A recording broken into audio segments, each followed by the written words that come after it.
জীবনের নিরাপত্তার জন্য আমাদেরকে ঐক্যবদ্ধ থাকতে হবে। প্রিয় সংগ্রামী সাথী, আজকে মাত্র 1 ঘন্টার চুটিশে বাংলাদেশ জাতীয়তাবাদী দলের হাজার হাজার নেতা কর্মী উপস্থিত হয়েছে। আজকে যে কোনো মূল্যে সুষ্ঠু নির্বাচন আমাদের আদায় করতে হবে বন্ধুগণ। এই জন্য আমাদের ঐক্যবদ্ধ থাকা ছাড়া কোনো বিকল্প নাই বন্ধুগণ।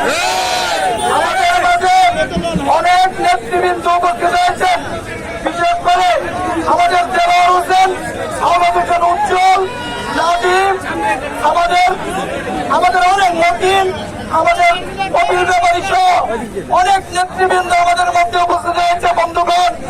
আমরা আর অল্প দু একটি কথা বলবো, আমাদের এখানে আরো 2 জন নেতা বক্তব্য রাখবেন। আমাদের উদ্দেশ্য হচ্ছে আমরা ঐক্যবদ্ধ, আমরা বীর শরাফত আলী সপু এবং মমিন আলীর নেতৃত্বে আমরা ঐক্যবদ্ধ সংগ্রাম। আমাদের প্রিয় নেতা মির্জা ফখরুল ইসলাম আলমগীর গতকালকেও বলেছেন যে নির্বাচনে যে মনোনয়ন, 10টা মনোনয়ন পুনর্বিবেচনা হবে। সংগ্রামী ছাত্র, আমরা আশা রাখি এবং বিশ্বাস করি অবশ্যই ত্যাগী এবং জনপ্রিয় নেতার মূল্যায়ন করা হবে। সংগ্রামী ছাত্র বন্ধুরা, তাই আমি আর বেশি কথা বলবো না। আমরা এই মনোনয়ন পুনর্বিবেচনা পর্যন্ত আমরা শান্তিপূর্ণ বিক্ষোভ সমাবেশ করব। পরবর্তীতে আমরা কঠিন পদক্ষেপ দিতে বাধ্য হব।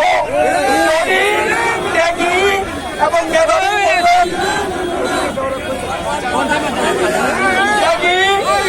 মেধাবীর মূল্যায়ন না হয় আমরা কঠিন কর্মসূচি দেওয়ার জন্য বাধ্য হব। সংগ্রামী জাতীয় বন্ধুগণ, এখন আপনাদের সামনে সংক্ষিপ্ত বক্তব্য রাখবেন আহমদ হোসেন উজ্জ্বল, মুন্সিগঞ্জ জেলা বিএনপি।